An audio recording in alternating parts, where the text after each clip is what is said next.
Welcome back to the COG Weekly Podcast, Season 4, Episode 5.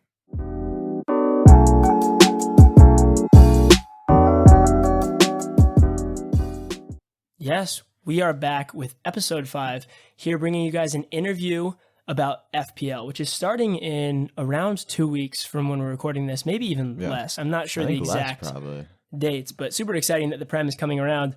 I don't want to hold you guys too long. I want to get you right into the interview, but you guys will surely enjoy it, especially if you're an FPL player or if you're thinking about getting into the FPL for this coming season. So without further ado, let's get you into that interview. All right, we are back for yet another interview. It's kind of crazy. What is this, our fourth now in season 4? I think it's our fourth. It has to be. Yeah, it's crazy.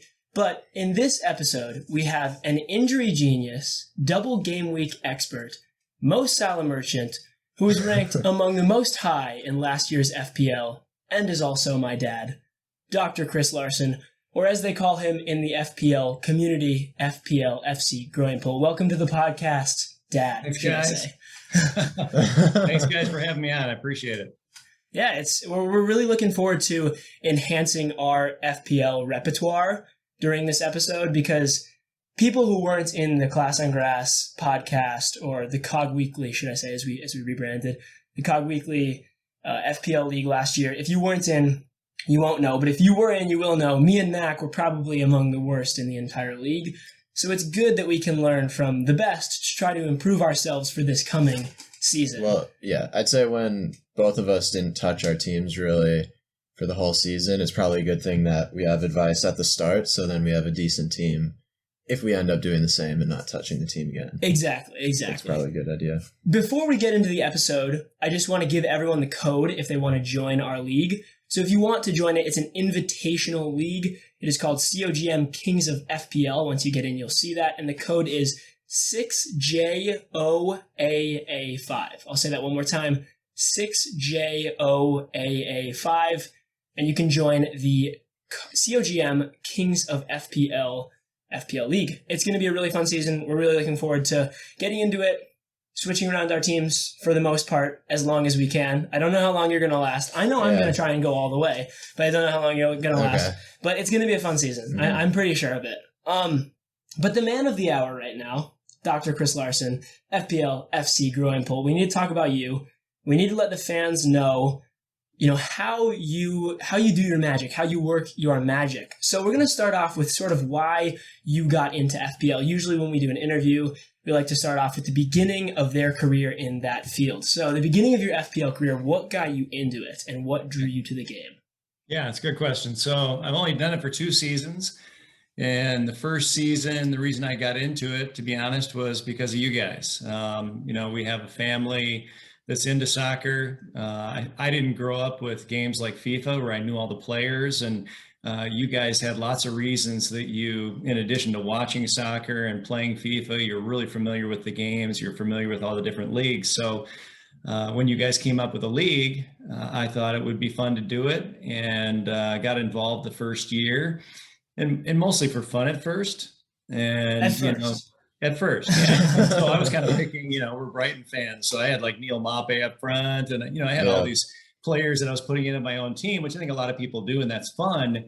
But I think I learned after about 5 or 6 weeks, that's going to throw you down into the 6 or 7 million out of 8 or 9 million if you do that. So you have to start doing the tough things, which is picking against the players that you root for. And you sometimes need to actually root against your team, which is tough if you have a team you root for, in order to sacrifice that for your ranking in FPL. So the first year, I'd say the first half of the year, I started getting in the swing of things, started, listening to some of the content creators, listening to a few of the videos that would come out by several different well-respected FPL people, and not to really copy their team, but mostly just hear how they evaluate these players. And the second half of the season, I started working harder, and I think I got my rank up by the end of the year to about 160,000, which, I thought was pretty good out of. That's pretty incredible if you were saying you were down in the low 7 to 8 million out of 9 million mark halfway through the season, or 5 weeks into the season even. Yeah, probably not halfway through, but definitely early on, I wasn't going in the right direction. Yeah. Yeah. So, I still had other things that were working for me, which we'll probably talk about later in terms of what I do. But, as I went through the season, I started paying attention to, fixtures. I didn't realize in the beginning, well, if Liverpool's playing Fulham, you probably want to get 3 Liverpool players. I just didn't pay attention to the fixtures difficulty. And, you can just go up to the fixture difficulty rating in the FPL app, and you can really get a good idea of not just the next game, but also the next several games when you're trying to bring in transfers. So those were the things I did in the first season to try to make a comeback towards the end of the season. Nice. And then I do remember, actually, similar to your story, my first season I put N'Golo Kante in the midfield, and I was like, oh, he's only 5 million. That's incredible. He's such a good player. Well, it's a steal. When you're looking at it from that perspective. Yeah. And then I realized, he doesn't there's score. So many great, right? Yeah. There's so many great football players that are unbelievable at what they do on the pitch that are horrible FPL. No, it's true. It's so true. N'Golo Kante is one of them. There's so many of them out there, and Declan Rice might be somebody you love, but he's the last guy you want on your team. Yeah. You're pretty much guaranteed to get around 3 points per game week with those players, but nothing more.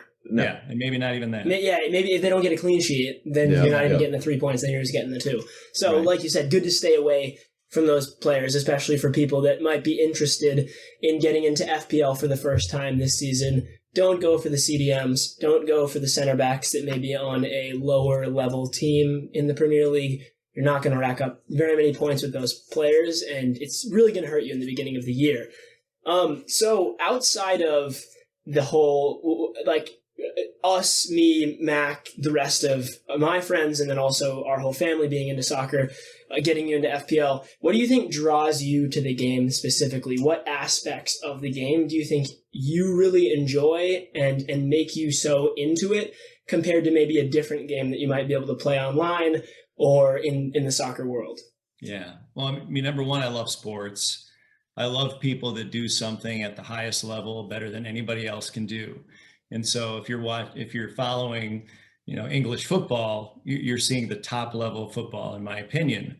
And so to watch people do something that is beautiful, when we've seen, no offense, but MLS soccer, a lot of other soccer that we watch and we have access to in the United States, you all of a sudden start watching these other leagues and you realize this is a different game. These players can do things at a different level, smoother. It's an art. And you don't get that until you really watch enough to understand the game. I used to hate soccer because you go to a basketball game, there's tons of points. And I just sit here and go, why is anybody watching a game where there's seriously 1-0?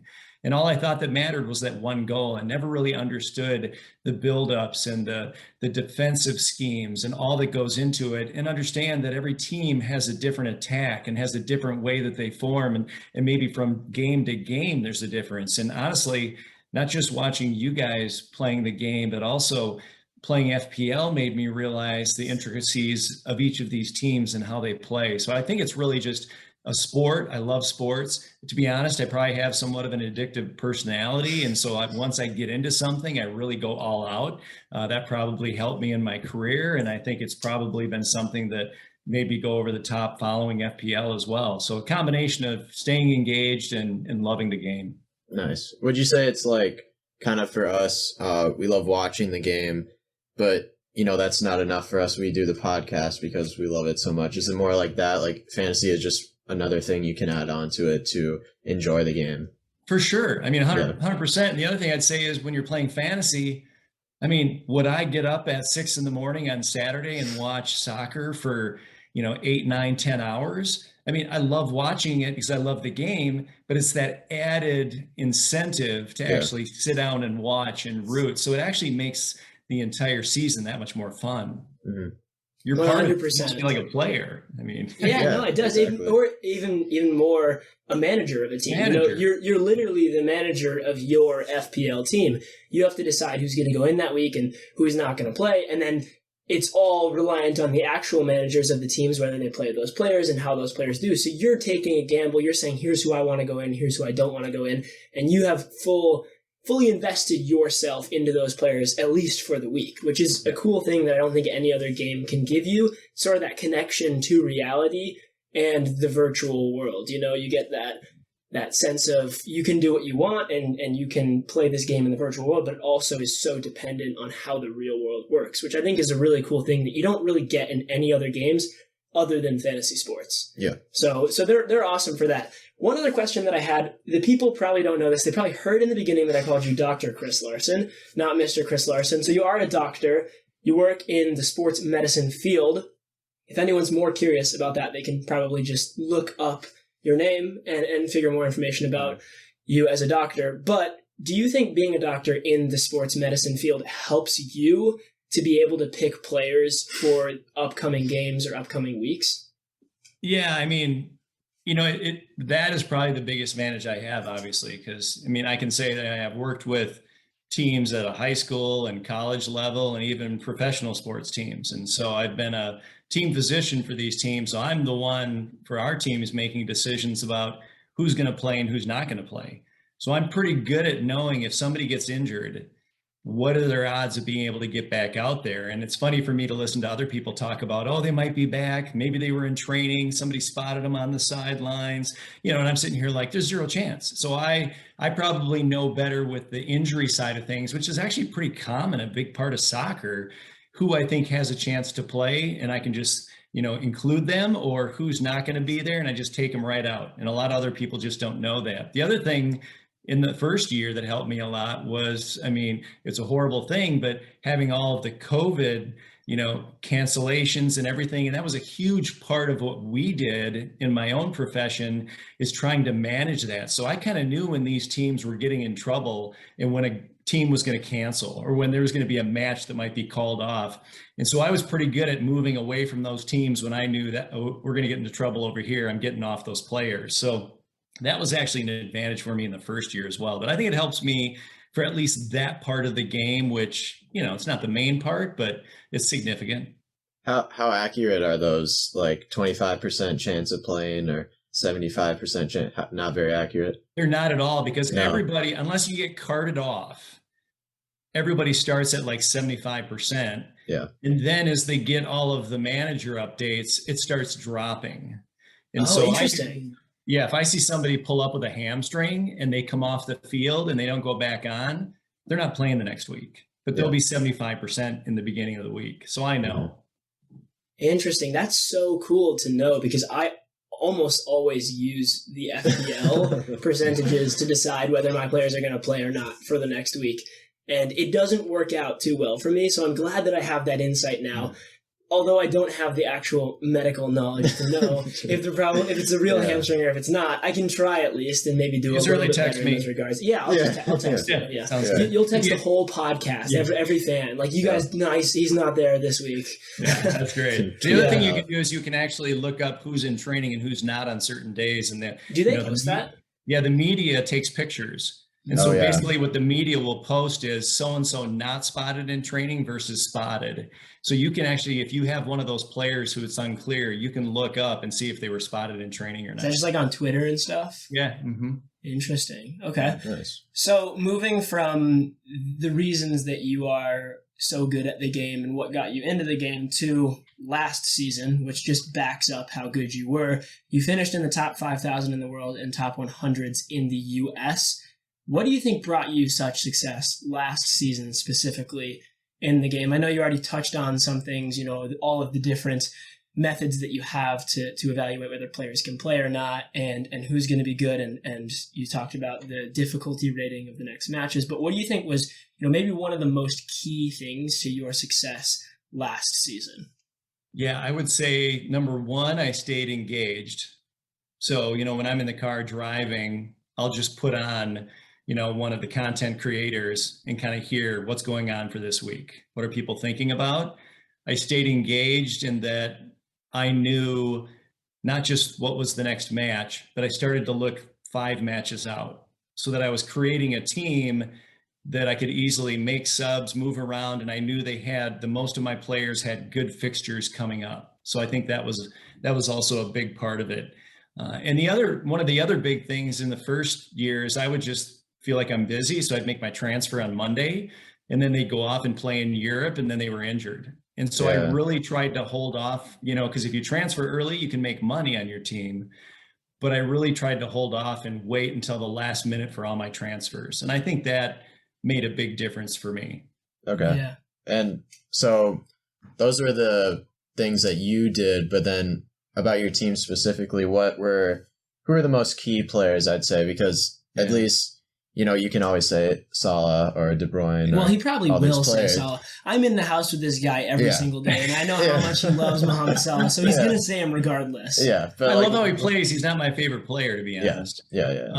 But I will say there were key moments in the year. So I did, and definitely, this is not, some of this is how hard you work. Some of this is how engaged you stay. There's a lot of luck. If you talk to the person that wins FPL, they're going to tell you, here are the 4 times I totally got lucky. So it is just a gamble, and if you get lucky, you have to get lucky so many times through the season to actually win FPL. Because if you think you can beat these guys who are looking up the XG and the XA, and they know exactly the heat maps of all these guys, and they know exactly who plays well against who on the left side and the right side, there's no way any of the rest of us know more information. You just have to be smart enough, and you have to get super lucky, because those content creators never win. They never win FPL. It's the guy that got lucky, or the person that got lucky. So I would say the key moments for me in the season, one of them, I'll just bring them up once. One was Mo Salah, and that was the double game week where people were trying to decide whether to wild card him. I think it was like 24, or to triple captain him. And I triple captained him that week, and he just hauled. And so that was big for me. A lot of people had it, but it was really in the top, pretty split between going for a wild card and triple captaining Mo Salah. So that was one big moment. I got really lucky on Bruno. So there was a double game week where people are trying to decide whether to go with Ronaldo or Bruno, and Manchester United was just the worst. Yeah. But it was like, maybe this is the week. And I just randomly went with Bruno, and he just hauled. So that was another time. And with Bruno, I remember one other time where I picked him up, I captained him, and he didn't do anything. And then I don't know if you remember this play. It was like the last seconds of the game. He got a pass back on their side. He ran all the way down the field and scored with like no time left. Yeah. So that was like my captain's points, so that was just totally lucky. And I think the biggest moment for me, I had a couple of really big weeks towards the end, but when I captained De Bruyne and he had 4 goals, that was totally luck. Yeah, against Wolves. And that was a big game for me. And that moved me like up all the way to, I think it was 2,500 in the world at that point. So I was down to 30,000, and I had a couple of good weeks. And then the De Bruyne week brought me up to like 2,500, because not that many people went on it. So those were my lucky moments. Nice.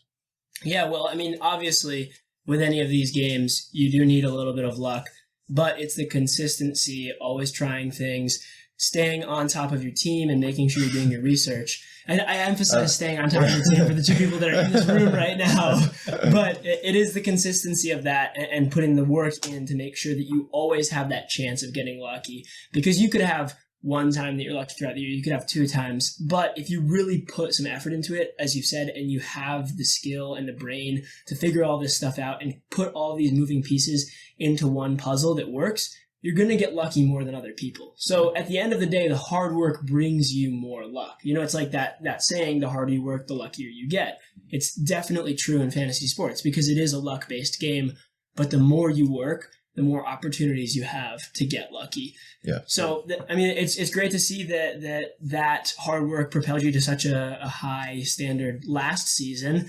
And then obviously, like I said in the beginning, the Mo Salah merchants and some other opportunities with De Bruyne and the De Bruyne, which really helped you. And for anyone who is looking for any advice on FPL, they just need to go to you, is what we're hearing. So now, moving to this coming season, should I say, we want to talk about all of the stuff that is going on with position changes, underrated players, overrated players, transfers coming into the league, all that kind of stuff, because I mean, it's what everyone wants to hear. It's the juicy bits of FPL. So it really is what everyone wants to hear. So we're going to start with position changes, and we'll start with the forwards to midfielders of the position changes. So the 5 players, I believe, who got position changed were St. Maximin, Rodrigo, Huang, Joel Linton, and Jordan Ayew.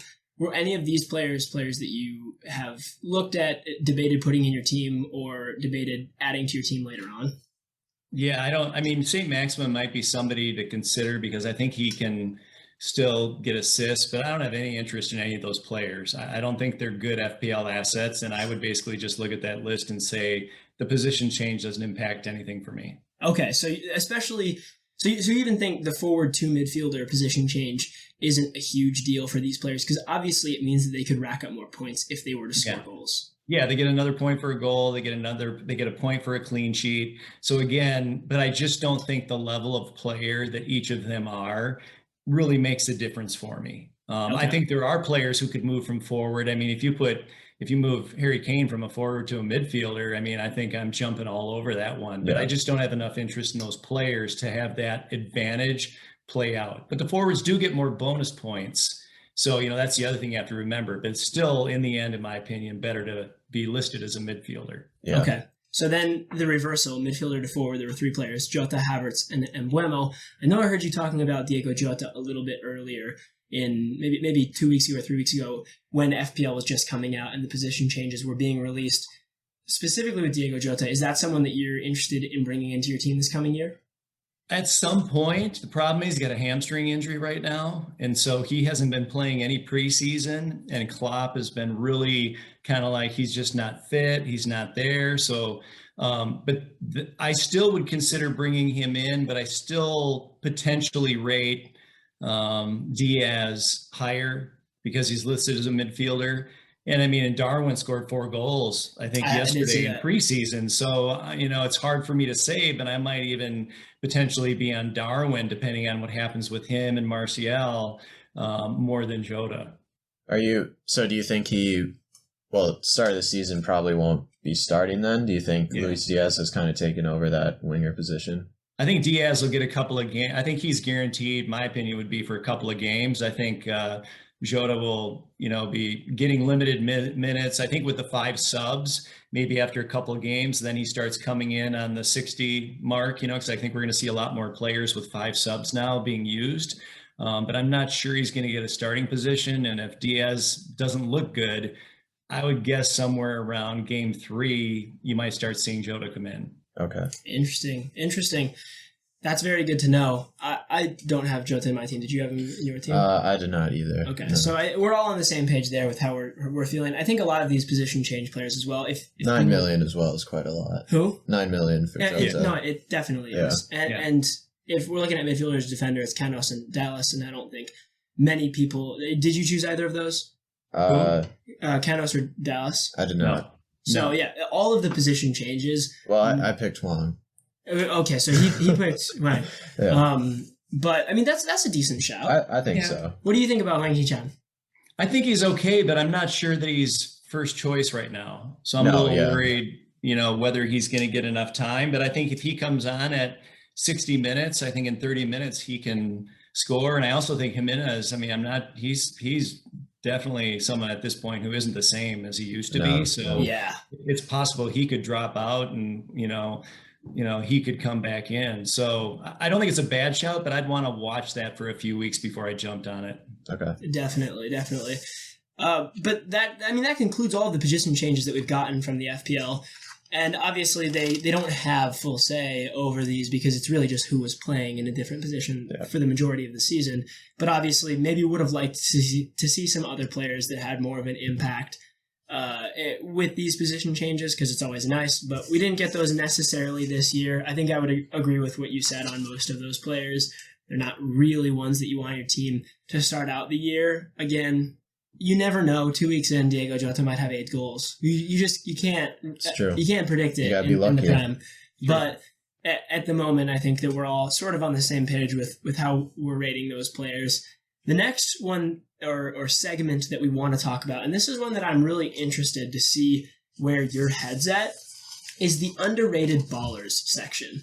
And so this is the section where we just want to hear the least amount of money that you're spending on players and the most that you're getting for them, right? So who's the biggest bang for your buck in the Premier League right now? Because obviously you've done a lot of research on different players who have been either promoted into the Premier League, signed from other leagues, or are maybe just like growing into their team a little bit more that might not be rated super highly on the pricing scale, but might deliver really well this season. Or not even being talked about in the other FPL people in like media, social media. Exactly.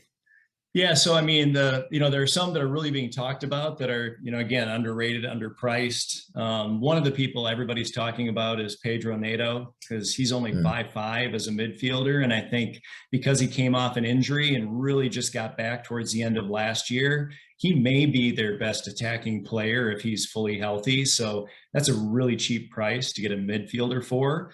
I'm not a huge fan of Wolves, but I think that's a good one. Couple transfers that all of a sudden became great players, if nothing else, to have sub on for you that we're not going to play would be like Nico Williams. I mean, so him going to Forest, I think all of a sudden you have him starting. I believe that's where he went. Yeah. And then Andreas to Fulham. I mean, I believe he's going to be a starting midfielder, and you can get them for $4 and $4.5 million. So that's the cheapest cost. And basically you've got a starter. So probably more bench for them. I mean, the other players, I would say the goalkeepers, they dropped the price for goalkeepers. So, you used to have all these 6 million goalkeepers. Now you can get, Allison, you can get Ederson for 5.5, you can get Mendy for 5, and Chelsea has a great run of fixtures to start the season. So I think the goalkeepers are actually all very good, very well priced. And even though 60% of teams have him, I think Gabe Jesus at 8 million is an absolute steal. They underpriced him, and in preseason, he just looks like everything is going to go through him. Yeah. So I think if you don't have Gabe Jesus on your team, I think you could be in trouble, because I think he could break out, and it's going to be Martinelli and Saka just feeding Gabe Jesus, and he could have a breakout season this year. So that's I'm starting to get really worried right now. I put him in there. But I think he's one that I'd have a hard time staying away from. So other transfers, I like Zinchenko. I think, if you have Zinchenko starting for Arsenal, and he's either playing as a wing back or even up in midfield, I mean, when you watch him, playing in Europe, and when you watch him playing in World Cups, I mean, he's such a talented national player that I think Arsenal could be a really good team for him. So I think there's an argument to triple up on 3 players on Arsenal. Martinelli, the same. Martinelli's pretty cheap, and he's talented. And if he gets a starting role this next year, I think his goal scoring ability and his ability to pass to Gabe Jesus, that's another one where, I know Paul's going to love that comment, but I Paul think indeed will. Yeah. Yes, he will. And the other ones, if I go to my favorite team and your favorite team, I know not Max, Brighton, I think Undav, if I pronounce that correctly, he kind of blew it up. I think in the Belgium league is where he was. He was in the Belgium league. So, there's going to be a drop off, but if he gets time in a starting role and he can get in front of Mape and get a lot of time, I think he could be a good shout. Cucurella, if he stays for Brighton, I think he's a good shout, but if he goes to Man City, I'd stay away from him.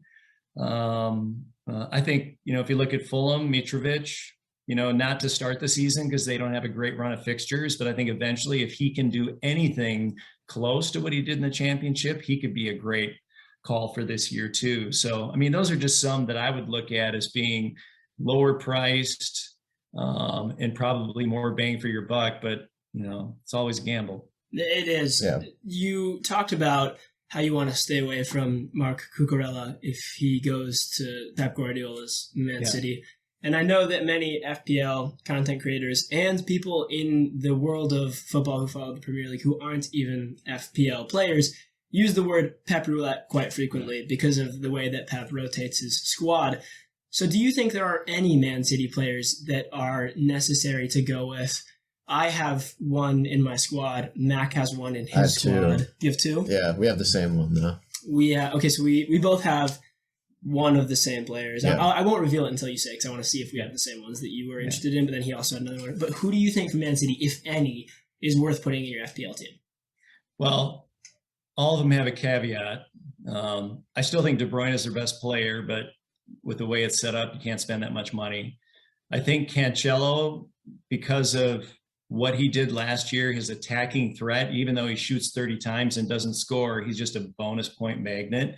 And with their clean sheet potential, and they have a great run of fixtures, so you have to at least try to get a couple from Man City.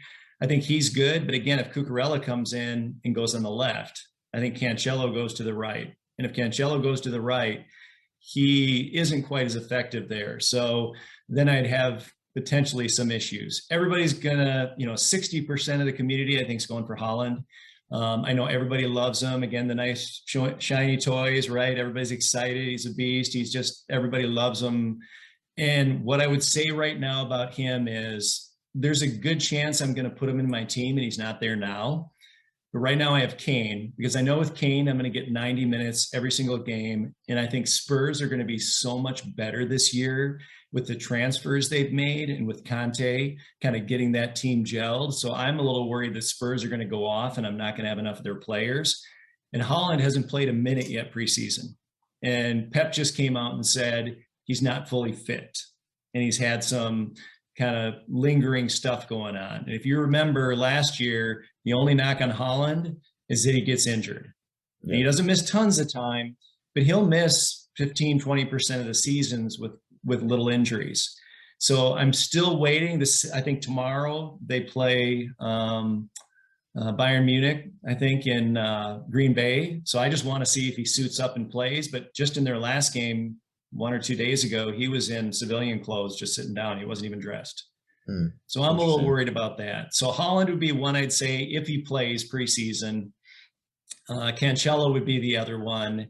And I think you could punt on Ederson if you have an extra spot because he's not that expensive. But the other guys, I just think there's too much rotation or they're too expensive. Yeah.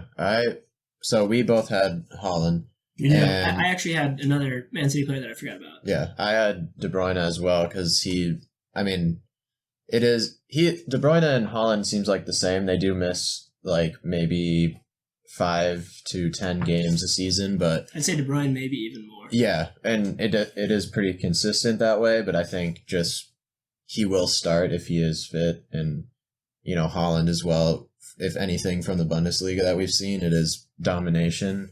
And Man City didn't even have like a real striker last season to finish chances. And I think with him there, just a true striker, I just want to see how it plays out, especially early on. Yeah, definitely. The player I forgot about that I had in my team, I don't know how I forgot him because he's like one of my best defenders, but it's João Cancelo. Yeah. I think it's really hard to pass up on Cancelo at the moment.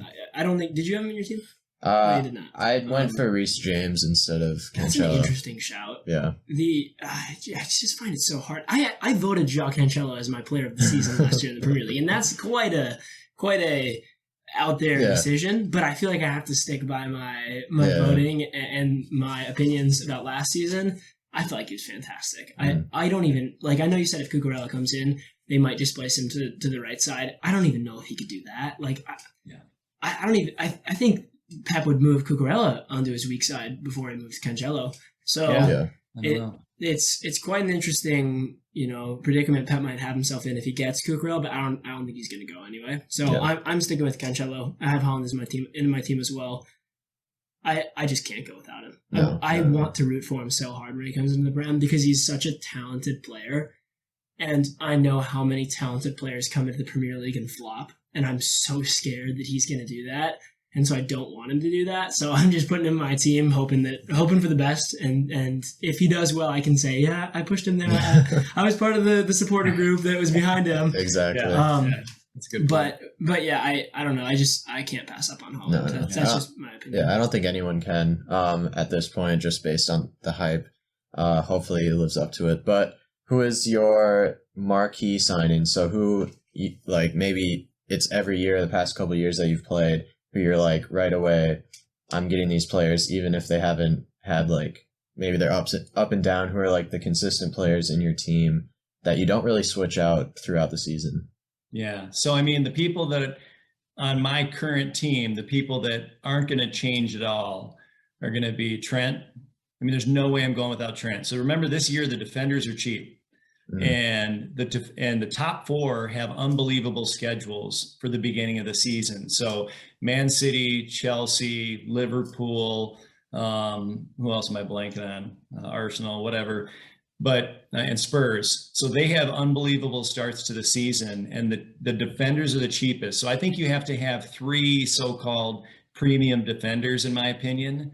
So James is a great shout. Cancelo is a great shout. You got to have one or two Liverpool, but Trent's not going anywhere. Mo Salah's not going anywhere. I would say those two are the staples in my team, and then either Kane or Haaland. It's one of the two, though. It's one of the two, and I just am struggling to figure out. I think if Haaland's healthy and he looks good, I'll probably switch to Haaland. Yeah, and the reason I say that is because I believe that Liverpool play Fulham their first game, so there's no way I'm not going to captain Mo Salah. And then I think Harry Kane, I think Spurs play, I don't know if they play Chelsea. They have a tough second game. So, and Man City played Bournemouth, I think, in their second game. So to have Haaland versus Bournemouth is pretty scary to go without. Yeah, definitely. I feel like that Bournemouth defense is not going to be able to handle. Have they signed anyone this offseason? I can actually bring it up right now. I will have to go into my search history. I mean, I had the summer transfer window up. Nottingham Forest have signed 10 players, which they've been busy, but I haven't heard from Bournemouth really at all. Let's see here. Bournemouth have signed Joe Rothwell from Blackburn on a free, Ryan Fredericks from West Ham on a free, and then they've gotten rid of 3 players. That's it. They haven't even done much to their squad. That's quite alarming going into the Premier League. Yeah. I'm pretty sure they're going back down, but I think both Fulham and Forest have a good chance to stay up. Yeah, I really rate Forest. Everton just look awful. Everton look horrendous. If people are listening to the pod right now and they don't know where we're from Minnesota. So we were in the stadium when Everton lost 4-0 to our own Minnesota United. Starters versus team. Starters. Yeah, starters versus starters. I mean, everyone was on the field, and they got demolished. That is so crazy to watch. I never thought in a million years I would see that from a Premier League team, and I can't think anything other than they are getting relegated this year. They are the new Norwich for me. So yeah, I don't really know what else to say about them. It's poor. It's really poor. I think Frank is in trouble. Yeah. I am curious. So you said with Haaland, he is the new shiny toy, but what new transfers coming in have you put in your team that are new to the Premier League or just have a new team within the Premier League? Yeah, I don't think I put any of the, new transfers in, to be honest, at this point in time. Meaning quite reserved. Yeah. I mean, transfers from outside of the Premier League, I haven't put any of those on my team. Have you put any from inside or no? Yeah, Zinchenko. So okay. Zinchenko's on my team, and I have Nico Williams on my team. Hold on. Before you start talking about your team anymore, let's just get it up. There we go. So now his team is on the screen, and I'll actually just have our teams up there as well so that people can see for the rest of the episode our teams that me and Mac are going with and your team. But yeah, no, go on. You said you had Zinchenko and Nico Williams and Zinchenko. So those are the transfers that I have. Obviously, if I go with Haaland, that'll be the one that I have that was transferred from outside the Premier League.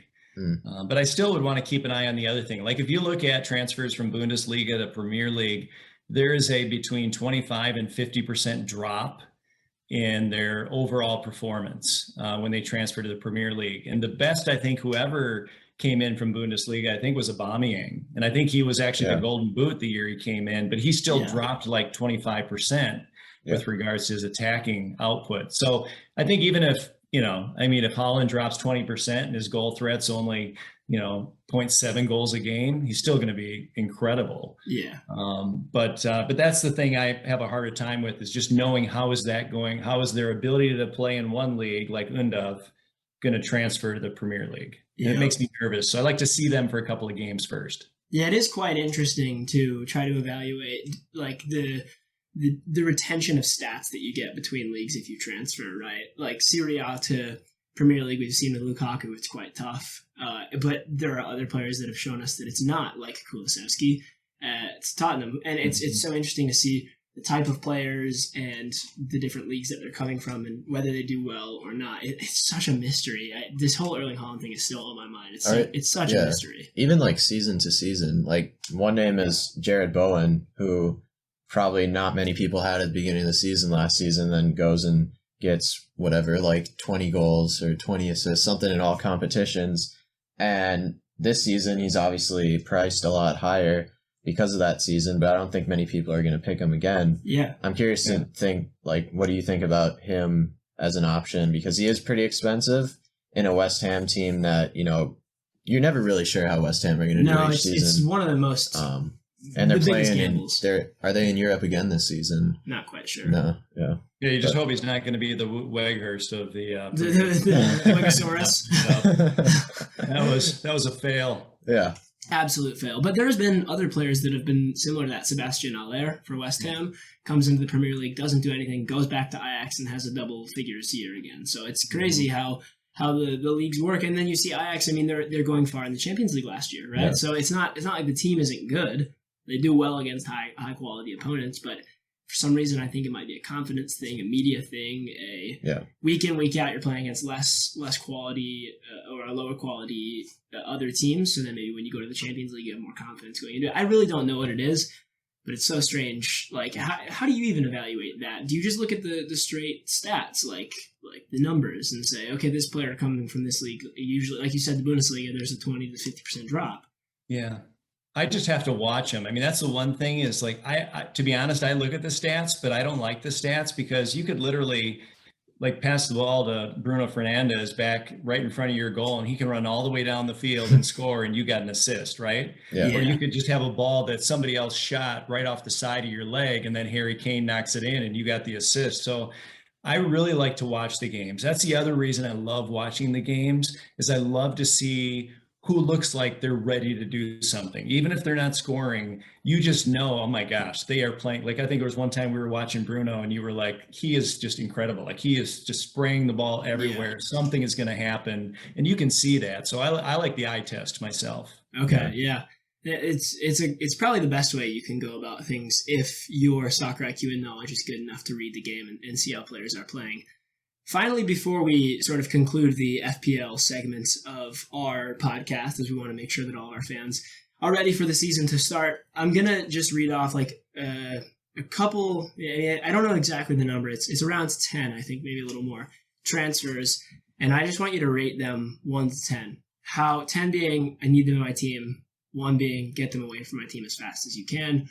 And it's hard, obviously, to rate someone before you've seen them play in the Premier League or maybe before you've seen them play at all. But just based on what you've heard from the media, based on all the stuff that you've read, what do you think about these players? We're going to start with the big man, Erling Haaland. 1 to 10, how do you feel about him? I mean, he has to be a 10.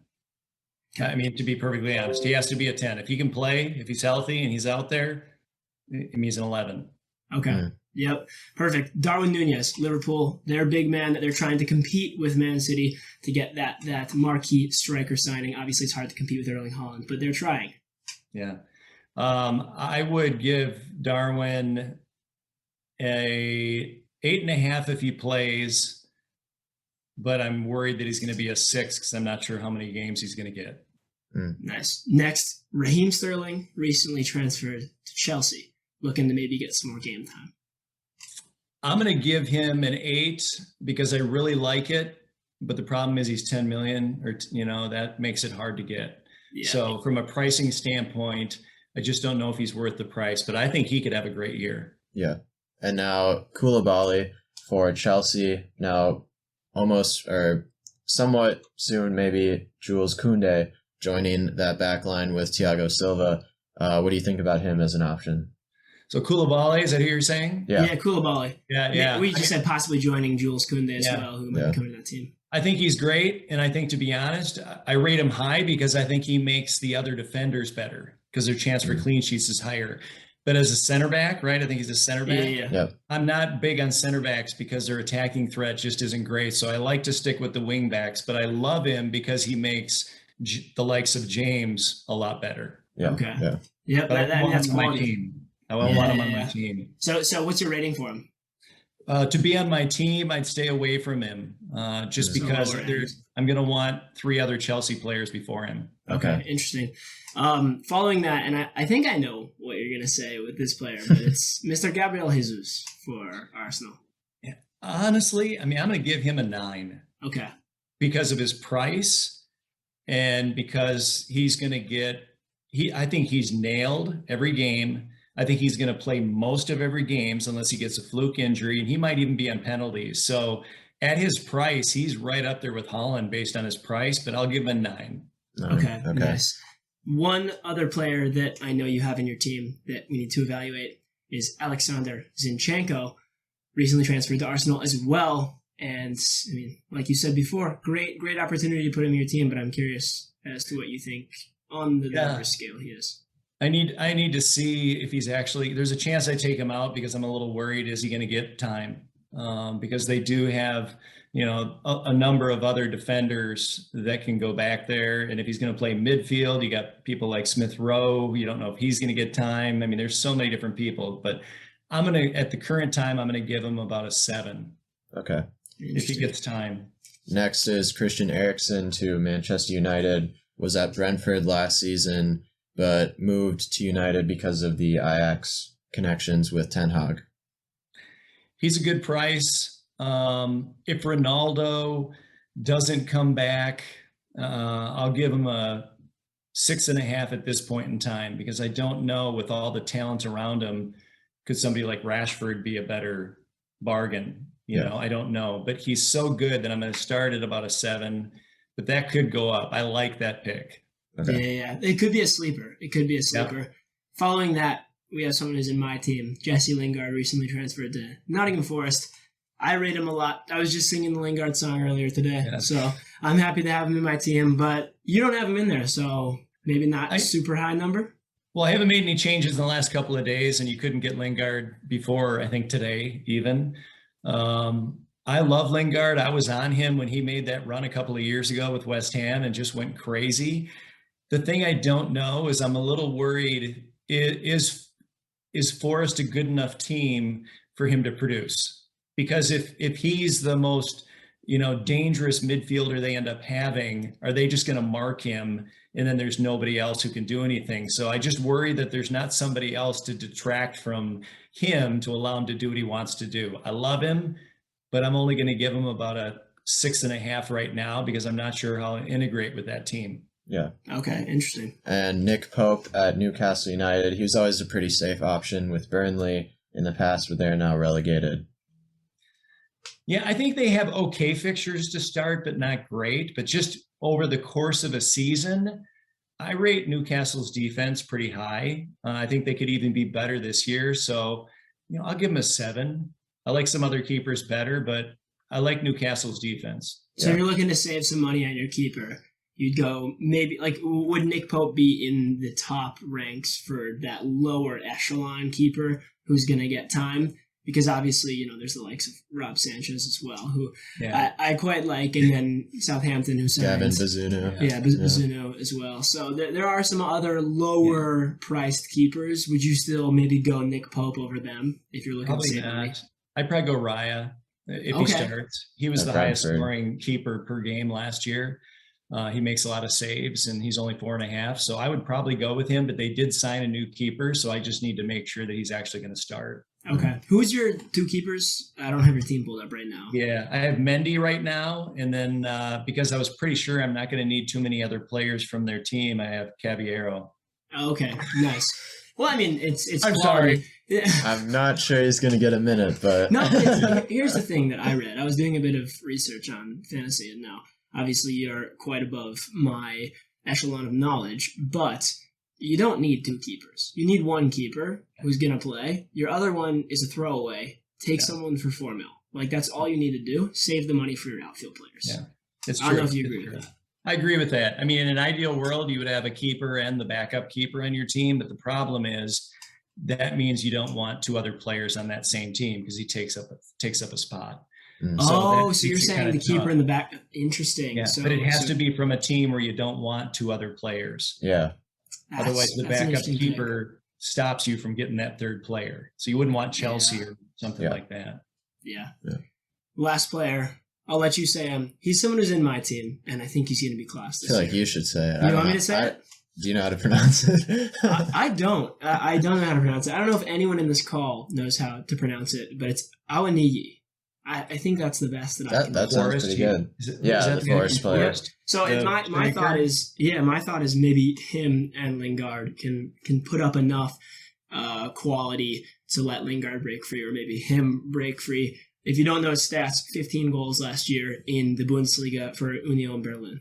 Yeah, I think he's a good call. I think isn't Johnson the other forward that they have? Yeah. So he's probably going to move wide, I think, and they're going to allow him to come up top. And a lot of people are rating him high. I don't know enough about him, and I think he's $6 million, so he's a really good price. So I think that probably an 8 if you have the money for it, but you're taking a little bit of a, maybe a 7.5, but you're taking a risk. Yeah. Yep. Yeah, exactly. Yeah. It's all about risks in this game. I think that's what we're seeing. Risks and luck. Yeah. Regardless of how you pick your team, you're always taking a risk in the FPL. Like you said, it's a fully luck-based game. You just have to put everything into it to try to make your luck turn out the best for you as many times as possible.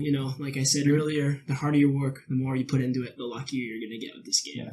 And remember this year, there's an extra wild card.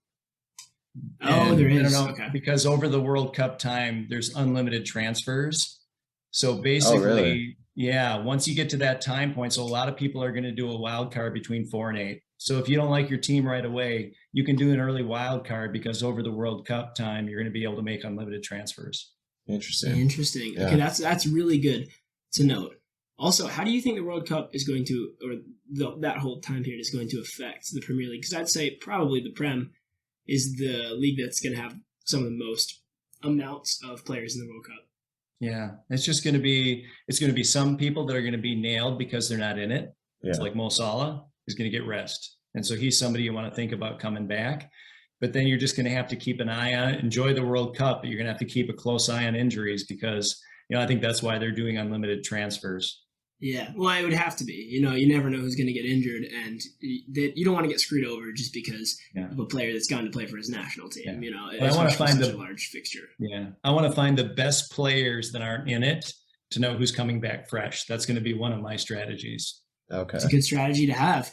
Well, that concludes our FPL podcast. The last thing that we want to close out on is 2 pieces of advice for average FPL players that you have. You gave a lot of information to people throughout the whole episode on different things that they can do to be a better FPL player. But for some people, that might be relatively hard to digest and put into action if they don't have the time to put all of those resources in.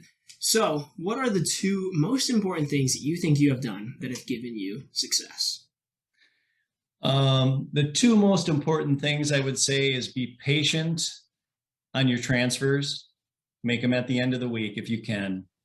And for me, it's probably just been the background noise of listening to people that are smarter than me in FPL just talk about their thoughts, so that I can take that and assimilate it into my own team. Most definitely. And that's fantastic advice. Yeah. 100% fantastic advice for everyone to take. And I think they hopefully will take it, and we're going to see some players improving their FPL repertoires this year. Hopefully us. Yeah, well, you would hope it would be us, but I feel like with our track record with the game, it's not going to. Maybe not. But Maybe I'm the first hoping. week. I'm putting effort into it this year. Everyone needs to know I'm putting actual effort into FPL this year. I'm playing till the end. I'm making the statement right now. I'm going until the very last game week, and I'm going to be very high up in the ranks. You know it. Like, you just have to know it. We'll see. No, I'm gonna be. Yeah. I'm gonna be up there in the ranks. You can't deny it. My ball knowledge is incredible. The predictions on the podcast don't actually translate to my FPL status, because I know everyone on the podcast is gonna know I can't predict games, but I can predict how players are gonna do. Okay. People will soon see. To close out the podcast, we have 2 more things that we want to say. We do it with every interview, and the first one is about our mission statement. So I'll read it out to you, so you can sort of digest it, and then I have a question regarding it. So our mission is to create a community of passionate football fans who highlight the classy side of the game, keeping discussion positive, uplifting, and inspirational. So for us, as a podcast trying to create a positive and uplifting community, what advice do you have for us or our fans to help the footballing world become a better place? to help the footballing world become a better place. Yeah.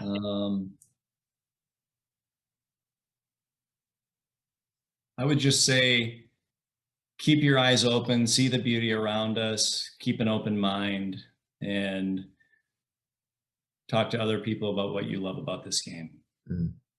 Definitely. That's perfect. Yeah. The final one that we have, that we ask everyone. Why do we play football? Or even Why do we watch? why do we enjoy it? switch it for this specific episode. Why do we play football, FPL? Why do we play or any FPL? other football games? Yeah. Because it's challenging, it pushes us to the limits. And in the end, I think it's, no matter how you do, it's worthwhile.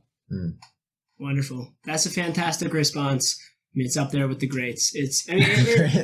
It's a fantastic response. I love when people answer that question because I think it brings out the true reason why we have this game in our lives. I don't think many people try to understand that. I think they just like the competitive aspect of it. But it really does bring out a beautiful part of every single individual who participates in the footballing world, regardless of your participation. It brings out a good side in you. And it brings people together, it unites people, it allows people to get a challenge, it's everything that you might need within one sub-community, which is kind of crazy. You can't often say that. So we love asking people that question, and that was a beautiful answer. Thank you so much, Dr. Chris Larson, or FPL FC Groinpull, or my dad, for coming onto the podcast. It was a pleasure having you. What? Any of the three. Any of the three will work. Yeah. Any of the three. Sounds good. If you see him on the street, FPL FC Groinpull, how's it going? Yeah. That's or you can just or dad. Yeah, just call him Dad. But yeah, thank you so much for coming on the podcast. It was great content for people who are looking to play FPL this year, whether they are a seasoned vet or are looking to get into the game for the first time this year. Hopefully your team does as well, if not better, this year than it did last year. I'm sure it will. And hopefully ours too as well after hearing some of that knowledge. Yes, Thanks again, and have a great rest of your day. All right. So thank you guys for watching. I hope you enjoyed that interview with Chris Larson, learned some things about fantasy. Yes, But what a now- wonderful fantasy player he is. He is. He's quite high in the rankings, to be fair. I So mean, much we've said it a knowledge. lot, but Yeah. he's quite a class fantasy player, so we were happy to Yes. bring that interview to you guys. But now we have to bring the beloved Hassani of the Week and predictions. We've moved them from the beginning to the end just for reasons we want to make sure that everyone sees the interview right away. But obviously there are a lot of you guys out there that really want to be paying attention to the Hassani of the Week and predictions. So make sure you continue to stay through the end to get your Hassani of the Week and your predictions for that week. And this week we have a pretty good lineup compared to what we've had in the past couple of weeks, especially through season 4. So without further ado, bring up the first player that we will be evaluating in the Hassani of the Week nominations. It is someone we talked about in the interview who, could or could not be the best player you should pick up for your team, but it is Erling Haaland, who scored his first goal for Man City against Bayern Munich that just yesterday at the time of recording in Green Bay, actually. So it was a decent goal. I don't know if you saw it, but I did see it, yeah. A bit of a tap in, you could say, but I feel like most of his goals are going to be that way just based on how Man City play. 100%. That's what I was thinking when I saw that goal. Generally, I think that he's so good at making space for himself and finishing, especially with his old Dortmund team. But with this new Man City system, he's going to have a whole new game showed to him. He's going to get balls fed to him that are maybe 3 feet away from the goal, and he's going to be able to finish those. So I don't know if he's going to be doing more of that and less of his old game, or if he's just going to add that on and be an absolutely unreal player that we've never seen before. We're really just going to have to wait and see. But we did talk about that Green Bay game, or the game in Green Bay, during the interview with Chris that you guys just watched. And so he was saying he's going to wait and see how Haaland does, if he plays, whatnot, in that game. Indeed, he did. 46 minutes in total, and he got a goal, which is pretty good if you're an FPL owner looking to bring someone into your team. And it also gets him a spot in the Hassani of the Week. The second player is another player who has transferred in the Premier League. He was in the Premier League before, but he has transferred to a new team in the Premier League, And it's another one who scored a single goal in preseason, but he was playing for a team that won 4-0. It was Gabriel Jesus with Arsenal, who had a really nice goal. He chipped it. It was a really nice touch, chipped it into the back of the net. And I think, especially we're going to see a theme with this Hassani of the week, that we're just seeing players who we're excited about looking at in the Premier League this coming season. So again, a player that we're super excited to see, what he can bring to that Arsenal side. And I think we got a little glimpse of that with this goal in preseason. I think we did. And like you said, it just gets you excited when you see these new transfers doing well. Like if you saw all of them not scoring or doing anything, it's like, all right, okay. It's cool that they signed to a new club and that's exciting, but if they're not going to play well, then what are we doing here? But it is good to see them get off on the right foot, and Arsenal have been playing very well.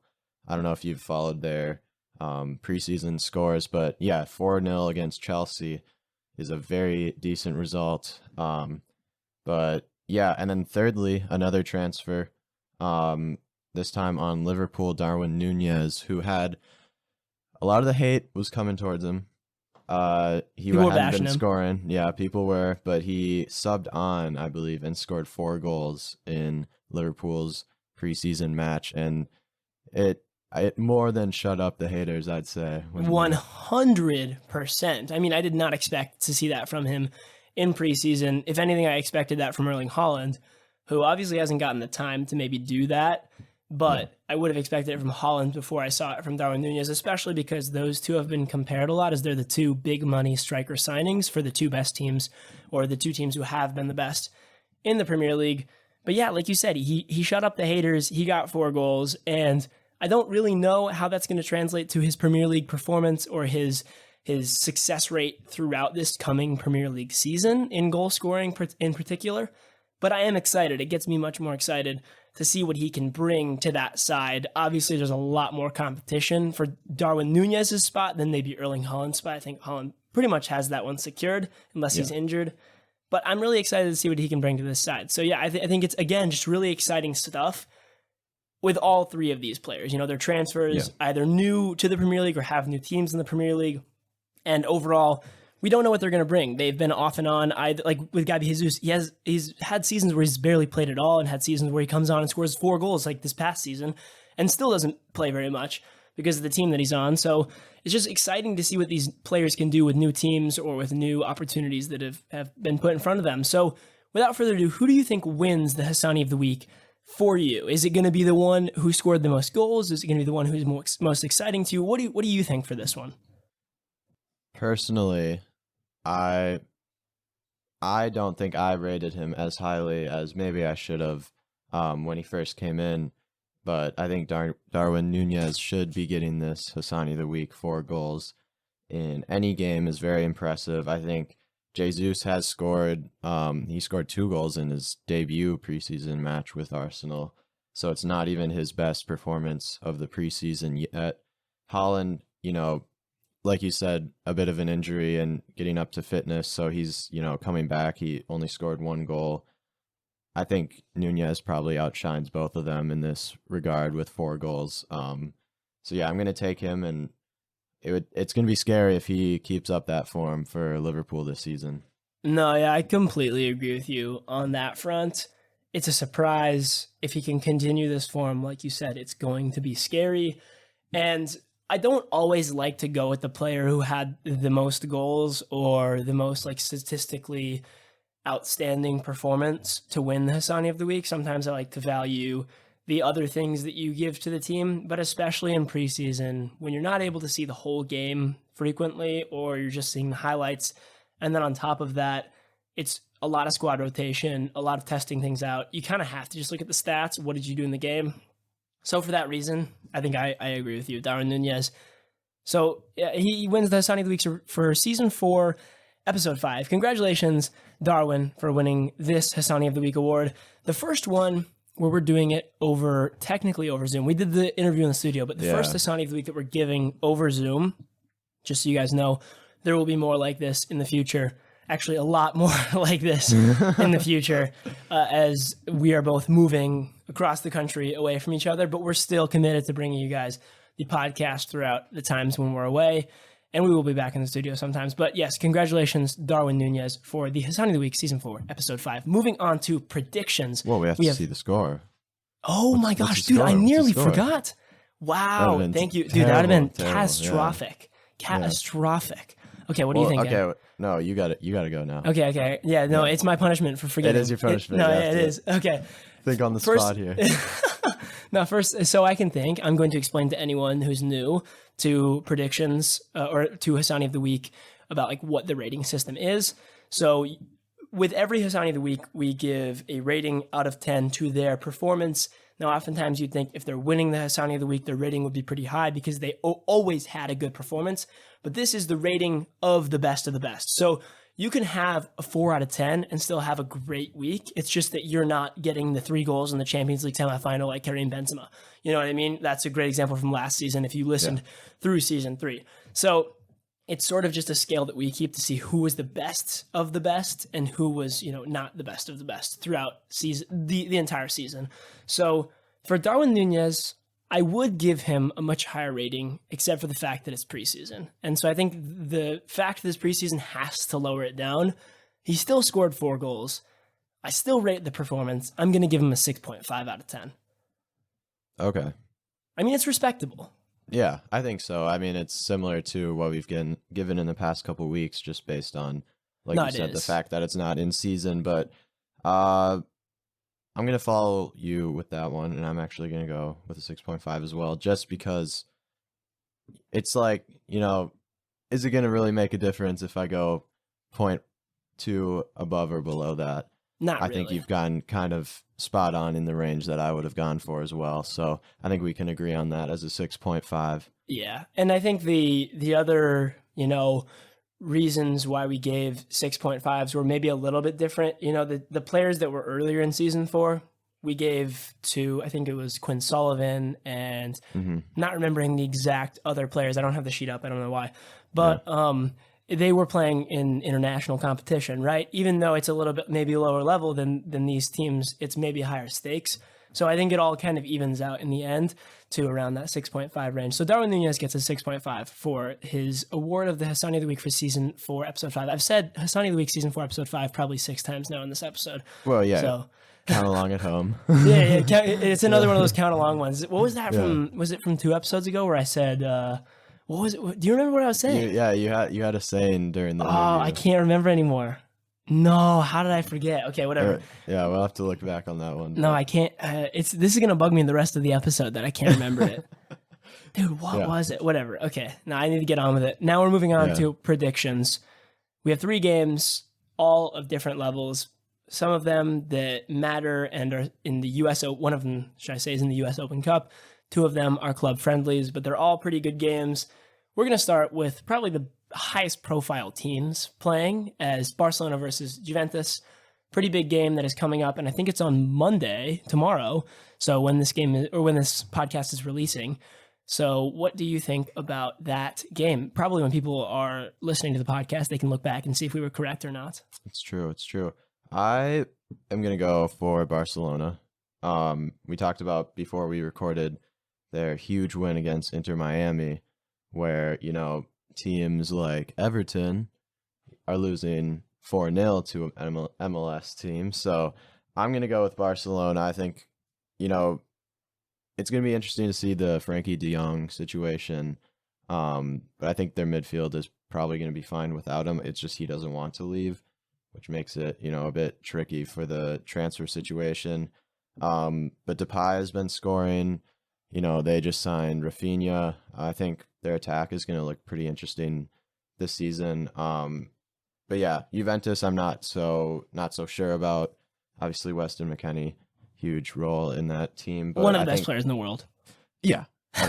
You have to rate him like that. I mean, didn't the Juventus president or someone say like he's in the main plans for this season? Yeah, they're like, he's our most important midfielder or something. Which is kind of crazy. I don't even know if I buy that, but no, and they just bought back Pogba, on to a be free. fair. So it's gonna be interesting to see how that midfield works out. Dude, West might given the Pogba transfer, West might not even be getting much time. But like you said, all I've heard is he's like exactly. They think he's like the best person on the team. Like, it's crazy. But I'm going with Barcelona. Who are you going for? I'm going Barcelona as well. For anyone that follows the like MLS versus European teams that are playing in preseason, you'll have seen the Barcelona versus Inter Miami game where Barca thrashed them. I think it was 7-1 and absolutely tore them apart in every way, shape, and form. Outclassed in literally every part of the field, every department of football. I think Barca looks class this year, like really, really good.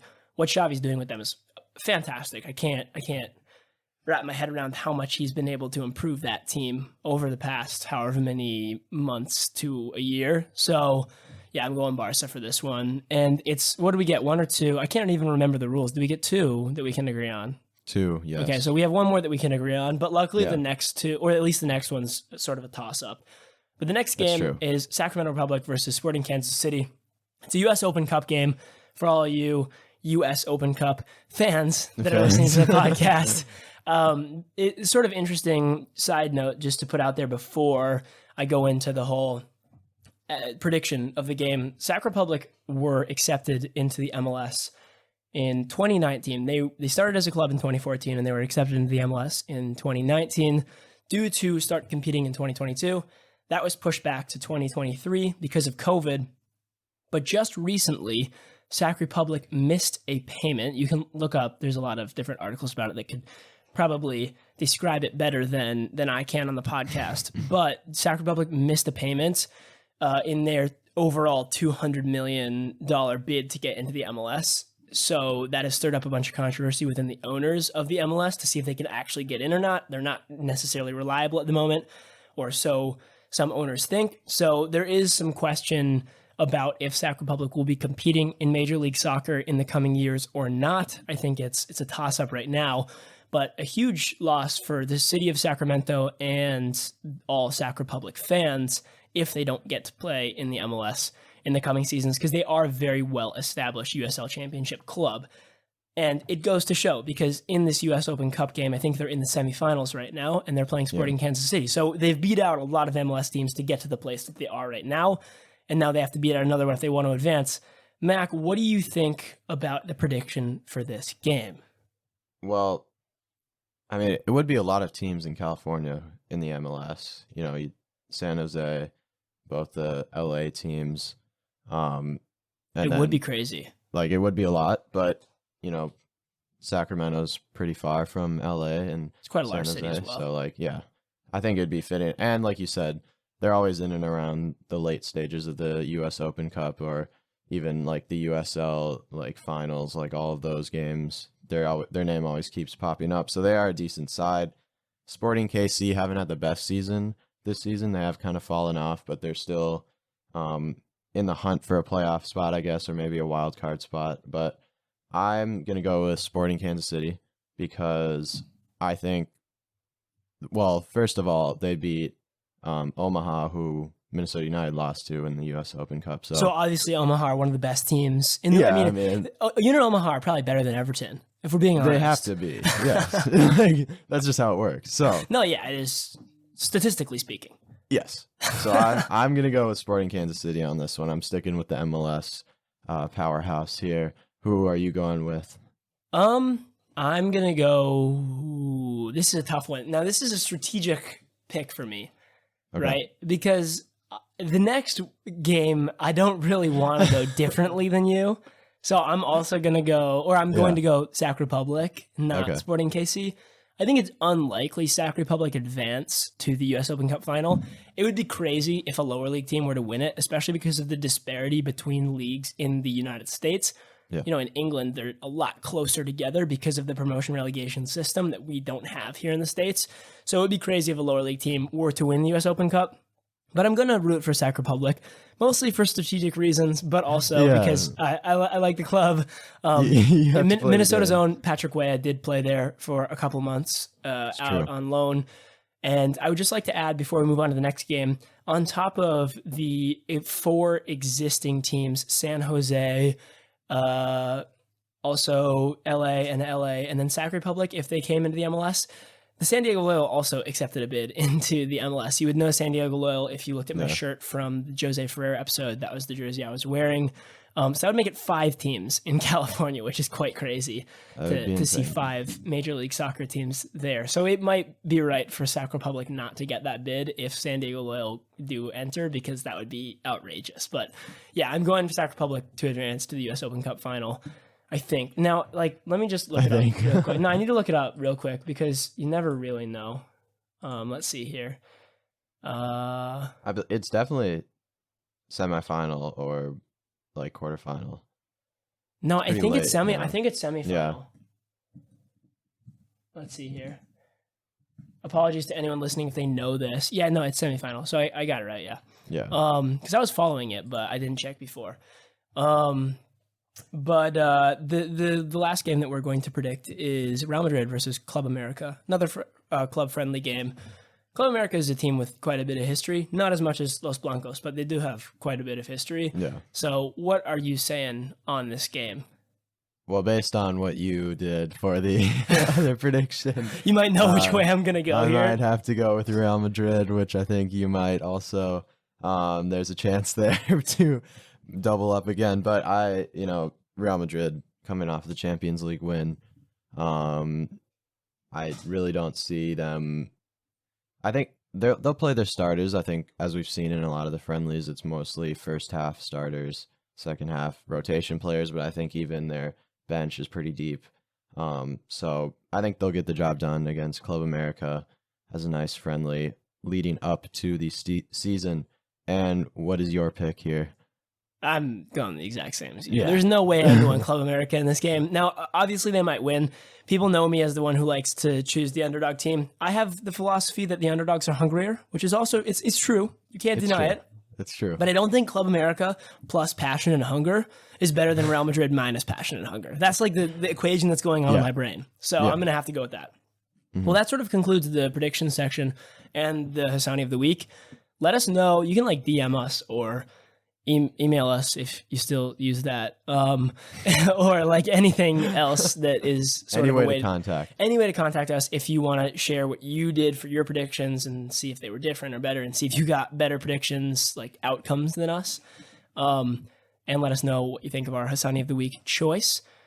And until next time, next episode will be a me and Mac only solo episode. We're very excited to have one of those in season 4. Yes. We haven't actually had one yet, so we're super excited to bring that to you guys. But yeah, just hopefully you guys have a great rest of your week, and hopefully you enjoy all of the games that are happening right now. There are a lot of club friendlies, and if you can watch any of them, they're pretty fun to watch because, it's the first time seeing high-level teams play in action again for a while. And hopefully you are getting ready for the Premier League season to start up again in a little bit. Make sure you join our FPL League one last time. The code has been on screen the whole episode. So you can, I don't need to tell it to you guys again. I literally put it on screen the whole episode. Yeah, but make sure you join that. And until next week, have a good time and peace.